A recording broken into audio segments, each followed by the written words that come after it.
Chinese academics say CCP pressure forces data falsification. 3 whistleblowers in China are raising an alarm about the fabrication of statistics and other performance indicators in the scientific community under political pressure from the Chinese Communist Party. Chinese geologist Yang Hingshu bravely recounted in an undated video that has recently been circulating on Chinese-language social media that he was pressured to falsify scientific data in his work and nearly fired when he refused to comply. "If you don't falsify the data, you can't submit the report," he said. "I refused to falsify it, and I was almost fired." 2 other Chinese academics independently told the Epoch Times they believe such data manipulation extends beyond isolated cases of academic misconduct and reflects systemic incentives for fraud tied to state funding, political assessments, and career advancement under the Chinese Communist Party's evaluation system. The whistleblower spoke on condition of anonymity out of fear of reprisal. Yang said the widespread culture of fabrication had left him questioning the value of his work. "When everything is falsified, what are these data even for?" he said. Yang did not provide details of when the alleged incident occurred, the project, or the organization demanding he commit scientific fraud. Yang previously participated in geological research in western China's Qinling Mountains and the Tibetan Plateau. Between 1988 and 2003, he published multiple papers on stratigraphy, fault structures, sedimentary basins, and paleontology, and previously worked as a researcher with the Geological Survey team in Sichuan Province. Geological data with broader consequences. Yang's allegations concern the preparation and approval of geological survey reports, which document rock formations, mineral resources, geological structures, and reserve estimates. Such reports often serve as the basis for mineral exploration, mining development, infrastructure construction, and geological hazard assessments. Altered underlying data or conclusions could lead to misguided decisions on subsequent engineering and resource development. Yang's account resonated with a whistleblower professor at a university in the Chinese city of Chongqing.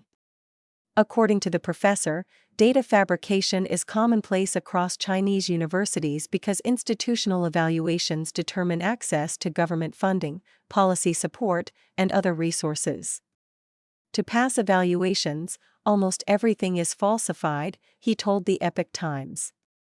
The professor said universities in China compile statistics designed to satisfy official performance metrics, including graduate employment rates, research output, faculty qualifications, authorized master's and doctoral programs, and even library collection figures. "There is a whole set of evaluation indicators," he said. "Colleges simply fabricate the numbers to match those indicators. Faculty members are instructed to memorize the official figures before evaluation teams visit campuses," the professor said. During inspections, evaluators may randomly observe classes or question instructors, who are expected to repeat the approved statistics. "I found it both disturbing and deeply ironic," he said. Employment rates and research claims. The professor said that employment statistics are among the most commonly manipulated indicators. "Every year, the university tells every lecturer what the graduate employment rate should be," he said. "Everyone has to repeat the same numbers." He said that universities have little choice because regime authorities control funding and policy approvals. "You have to produce attractive data before you can obtain resources," the professor said. "This is determined by the CCP system. It's not because universities want to falsify data." He said those cases reflect only a small part of a much broader problem. Concerns about academic integrity have drawn renewed attention in China after science blogger Geng Tongxue publicly accused professors and university administrators at several institutions of manipulating research data. Following internal investigations, several universities removed the accused individuals from their positions. A retired professor from a university in Shaanxi province told the Epoch Times that the CCP's political system itself encourages dishonesty. "You can't survive here if you refuse to falsify data," he said. "Political correctness itself provides protection for falsification." According to the retired professor, university evaluations are closely linked to research funding and government support, creating incentives for administrators to ensure that faculty members present a consistent narrative to inspectors. The evaluations become rehearsed performances, he said. Everyone is expected to maintain the same set of numbers.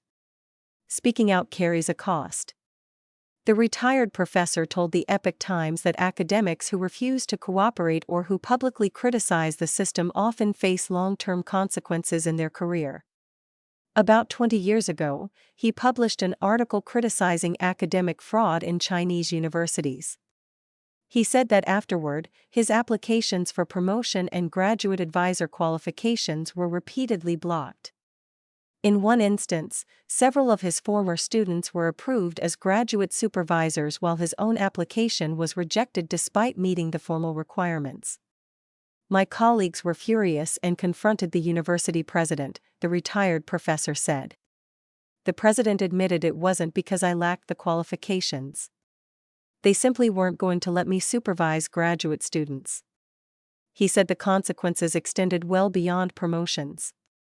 If you don't cooperate, your path to promotion is cut off, he said. You may never receive another research project. Once you're placed on their blacklist, you stay there. The CCP has long promoted data-driven governance and scientific development.